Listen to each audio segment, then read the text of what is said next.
Okay, this is Cool Trains in Montreal. It's about 3 o'clock p.m.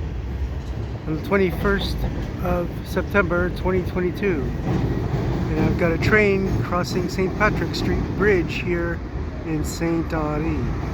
Actually, this is not St. Henri exactly, this is Pointe St Charles.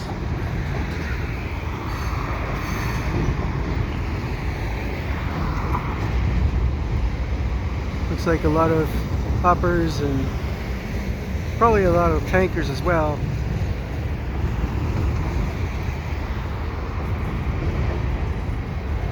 Might be 527, so I'm not sure. This looks like it came from the Port of Montreal. All these hopper cars. I wouldn't be surprised if this is 527.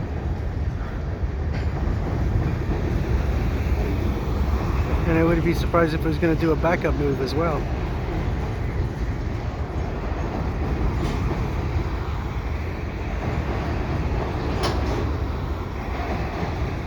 Yeah, it's doing a backup move.